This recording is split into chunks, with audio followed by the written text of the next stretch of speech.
Magandang araw mga bata! Ang ating aralin sa asignaturang Edukasyon sa Pagpapakatao ay tungkol sa pangangalaga sa katawan at kalusugan. Ito ang aralin para sa ika-3 hanggang ika-4 na linggo ng ating unang markahan. Handa na ba kayo?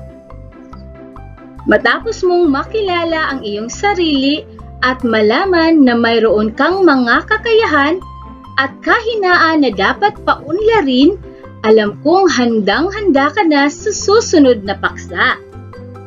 Pagkatapos ng araling ito, ikaw ay inaasahang makapaglalarawan ng iba't ibang gawain na maaaring makasama o makabuti sa iyong kalusugan. Kasama sa iyong matututuhan ang pagkilala sa mga paraan o gawain na makabubuti o makakasama sa iyong kalusugan. Malilinang mo rin dito ang wastong pangangalaga sa iyong sarili. Alam mo ba ang pakiramdam ng isang batang malusog? Ano-ano kaya ang mga paraan upang mapangalagaan mo ang iyong kalusugan? Gusto mo bang malaman? Halika! Ating pakinggan ng buong sigla ang usapan ng dalawang bata tungkol sa wastong pangangalaga ng katawan. Handa na ba kayong makinig? Ako si Dino. Naliligo ako araw-araw. Nagsisipilyo ako ng ngipin pagkatapos kumain. Natutulog ako na malinis ang aking katawan.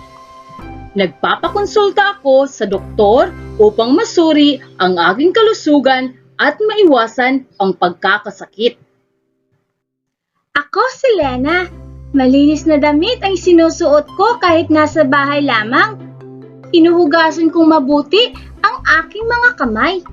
Sumasabay ako sa aking mga kapatid sa pag-i-ehersisyo upang maging malakas at masigla ang aking katawan. Sino nga ang dalawang batang nag-uusap? Tama, si Dino at si Lena. Natatandaan niyo pa ba kung paano nila inaalagaan ang kanilang mga sarili? Sige nga, kumuha ng lapis at papel at sabay-sabay nating sagutan ang gawain sa pagkatuto bilang isa. Tingnan natin kung naalala niyo talaga ang usapan ng dalawang bata. Ang gagawin ay, sa iyong sagutang papel, gumuhit ng 3 maliliit na kahon. Kulayan ng pula kung ayon ito sa napag-usapan ni Dino at Lena. So, 3 kahon ang kailangan nyong iguhit sa inyong papel.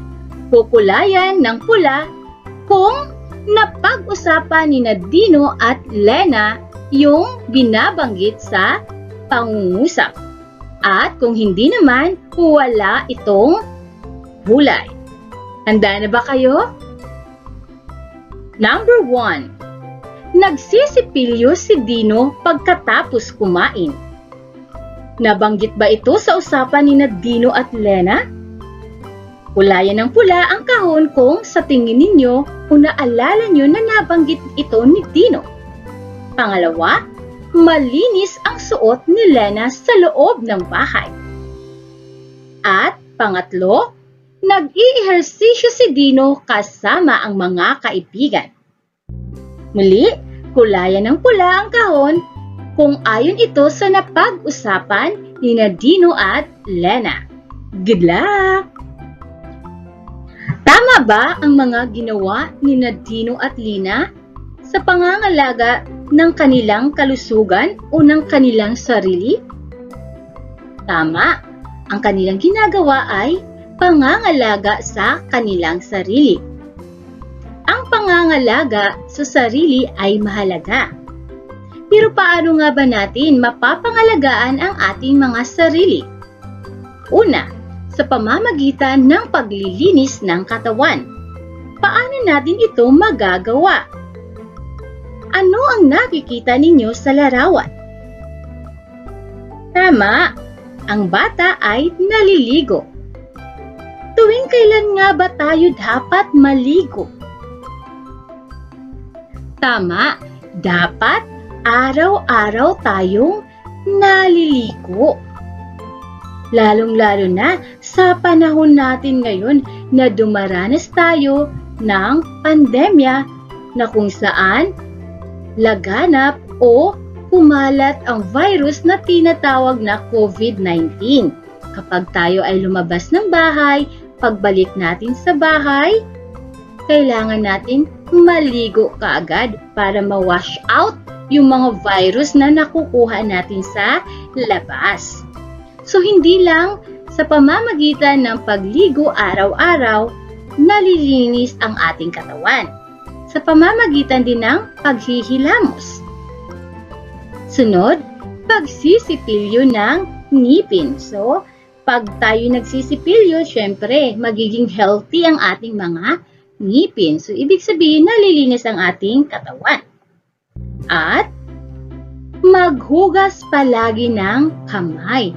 Importante yun. Laging maghugas ng kamay. Kagaya ng paliligo, ang paghuhugas ng kamay ay lagi nating ugaliin. Ugaliin natin ang paghuhugas maya-maya. Dahil nga sa virus na kumakalat ngayon na COVID-19. Ang pagliligo araw-araw, paghihilamos, pagsisipilyo ng ngipin at paghuhugas ng kamay ay mga paraan ng pangangalaga sa sarili upang maging malinis ang ating katawan. Ito ba'y ginagawa ninyo? Mayroon pa ba kayong alam kung paano maging malinis ang katawan? Okay. Next. Ano ang nakikita ninyo sa larawan? Paano kaya inaalagaan ng mga batang ito ang kanilang sarili? Tama, sa pamamagitan ng pagkain ng tama, tulad ng mga pagkaing mayaman sa nutrisyon. Ayan, kung napapansin ninyo, ang mga kinakain ng mga batang ito ay gulay, prutas, umiinom sila ng gatas. Ayan. So, mga kinakain lamang ay masusustansyang pagkain dahil ang mga pagkain ito ay nagpapalakas at nagpapasigla ng ating pangangatawan. Kaya, ang pagkain ng masusustansyang pagkain ay isang paraan upang mapangalagaan natin ang ating sarili. Kayo ba'y kumakain ng gulay at prutas? Umiinom din ba kayo ng gatas? Tingnan naman natin kung ano ang ginagawa ng mga batang ito upang mapangalagaan ang kanilang sarili. Tama, sila ay nag-i-ehersisyo. Ang pag-i-ehersisyo ay isang paraan ng pangangalaga sa sarili. So, tuwing umaga, maaari kayong mag-exercise. So, mag-unat-unat ng ating mga buto. So, ito ay isang paraan ng pangangalaga sa sarili. Tingnan naman natin ang dalawang batang ito. Ano kaya ang ginagawa nila? Tama, sila ay nagsusuot ng malinis na damit. Ayan. So, kahit nasa bahay lamang sila, kagaya ni Lena, malilinis pa rin na damit ang kanilang sinusuot. So, ang pagsusuot ng malinis na damit ay isang paraan ng pangangalaga sa sarili. Lalong-lalo na kapag ang iyong damit ay basa sa pawis, so kailangan mong magpalit ng malinis at tuyong damit upang maiwasan na magkasakit o magkaroon ng ubo, di ba? Kapag tayo ay pawis na pawis lagi, may posibilidad kapag di tayo nabibihis, magkakaroon tayo ng ubo at sipon. Kaya ugaliin na magpalit ng damit kapag ito ay marumi na. Kung mayroong mga paraan upang mapangalagaan ang ating katawan at ang ating kalusugan, mayroon din tayong mga gawain na dapat iwasan na maaaring makasira sa iyong kalusugan. So, ano-ano ang mga dapat iwasan? Una, hindi paliligo araw-araw. Ayan, kaya sabi ko kanina, dapat ugaliin na araw-araw maligo. Pangalawa, iwasan ang pagkain ng junk foods o pagkaing walang sustansya. Lalo na itong mga junk foods na ito, maaalat. Ang soft drinks, sobrang tamis. So, kapag lagi kang kumakain ng maalat, maaari kang magkaroon ng sakit sa bato dahil sobrang alat ang iyong kinakain. Okay, sunod naman, pagliban sa pagkain. Pag sinabing pagliban, yung hindi kumakain sa tamang oras o di kaya hindi na kumain. Lalong-lalo na sa almusal. Ugaliin na kumain ng almusal dahil ang pinakamahalagang oras ng pagkain ay ang pagkain ng agahan o almusal. Kaya ugaliin mga bata ang pagkain palagi ng agahan. So, dapat huwag kalimutang kumain sa takdang oras. Sunod naman na dapat nating iwasan ay hindi pagpapalit ng damit, lalong-lalo na kapag ito ay marumi at basa. Kagaya ng sinabi ko sa inyo, kapag basa ng pawis ang ating likod at hinayaan lamang natin itong matuyo, maaari tayong magkaroon ng sakit. Okay, next. Labis na paggamit ng anumang gadget. Ayan. So, dapat daw natin iwasan na gumamit ng gadget ng sobrang tagal o sobrang haba ng oras. So, kung tayo na may gagamit ng gadget, dapat may oras lamang. Hindi yung buong araw ka na lang gumagamit ng cellphone, ng computer, dahil ang mga ito ay hindi maganda sa ating kalusugan. Okay, ngayong alam nyo na yung mga dapat gawin at iwasan kung paano natin pangangalagaan ang ating katawan at ang ating kalusugan. Ihanda na muli ang inyong lapis at papel at sagutan natin ang gawain sa pagkatuto bilang 2. Panuto. Sa tulong ng iyong magulang o guardian o kahit na sinong nakatatanda na kasama ninyo sa bahay na nagtuturo sa inyo, basahin ang mga sitwasyong nakasulat sa ibaba. Isulat sa sagutang papel ang iyong gagawin. Okay, number 1. Naghain ang nanay mo ng pritong isda, ginataang kalabasa at soft drinks. Alin-alin ang pipiliin mo? Okay, so sa tingin mo, ano kaya ang maaari mong piliin sa 3 pagkain na inahain o inihain ng iyong nanay? So, isusulat lamang niyo sa papel number 1. So, ano kaya ang pipiliin? Kunwari, ang pipiliin mo ay pritong isda. So, isusulat mo yan. Bakit pritong isda? Dahil ang pritong isda ay isang pagkain na masustansya. Ito ay maganda sa ating kalusugan. Okay, bukod sa pritong isda, ano pa kaya ang pwede mong piliin dyan? Ginataang kalabasa at soft drink. So, isusulat mo lamang sa iyong papel. Okay. Pangalawa, malamig ang panahon. Matapos maglaro, ay pinapili ka ng iyong nanay kung maliligo o hindi. Alin ang pipiliin mo?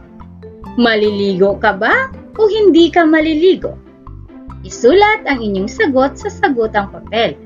Pangatlo, 10:00 na ng gabi.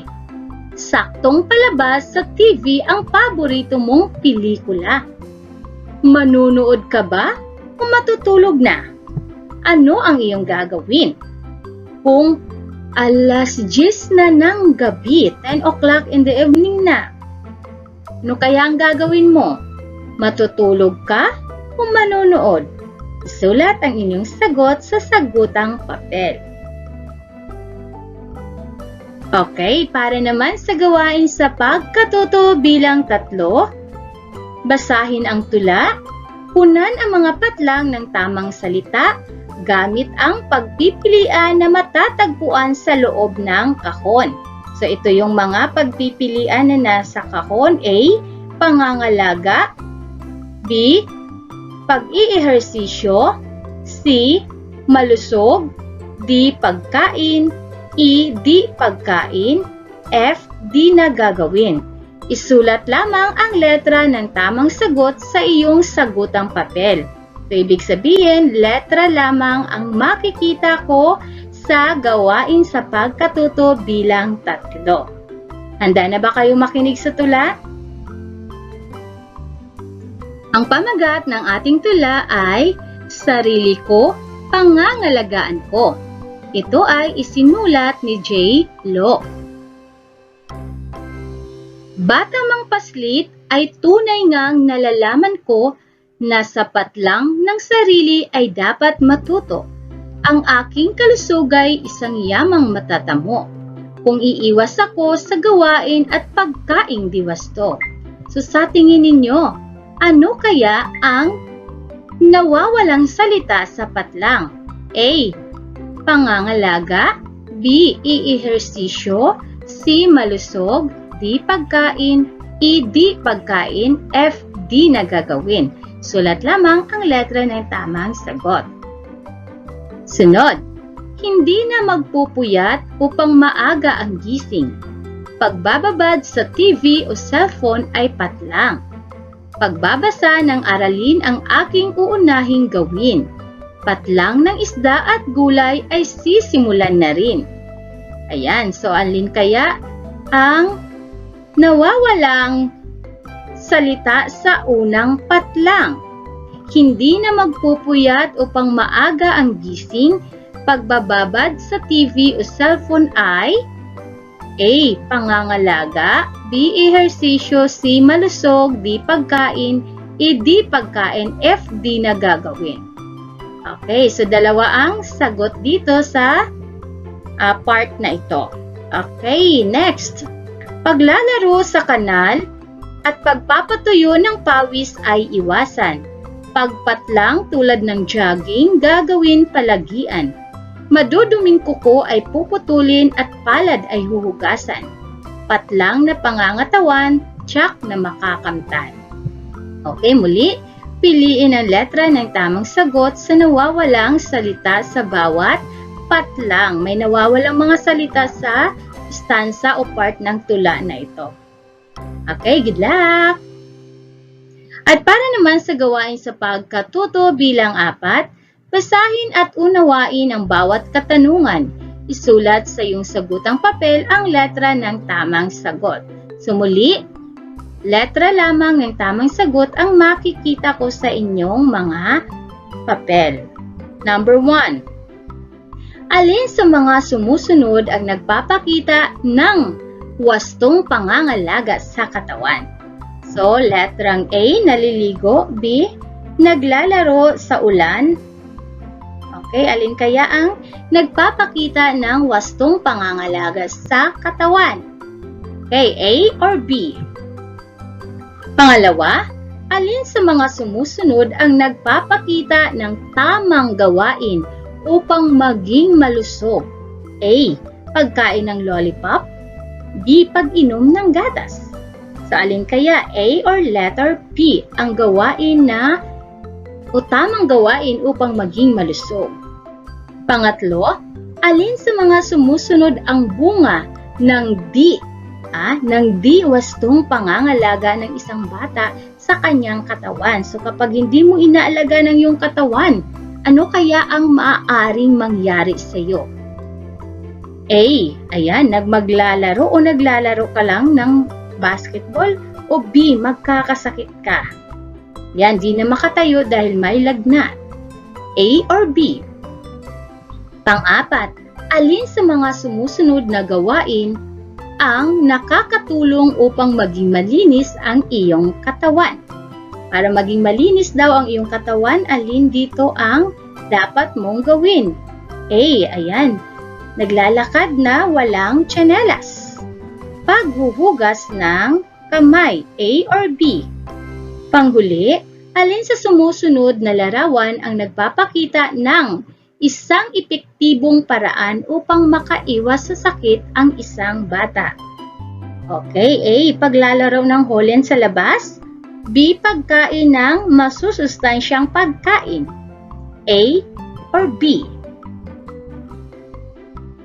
At para naman sa gawain sa pagkatuto bilang 5, kilalanin ang mga sumusunod na gawain ng isang batang katulad mo. Sa iyong sagutang papel, iguhit ang puso kung tama o wasto ito at bilog naman kung mali o di wastong pangangalaga sa sarili. Muli, puso ang iguguhit na sagot kung wasto o tama at bilog naman kung mali o di wastong pangangalaga sa sarili. Okay. Number 1. Palagi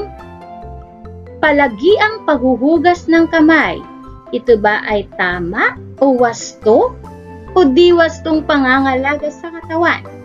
So, kung tama ay, iguguhit mo lamang sa iyong papel sa number 1 ay puso kung tama. Kung mali siya, iguguhit mo lamang ang bilog. Okay na. Pangalawa, mahabang oras ng panunood sa telebisyon.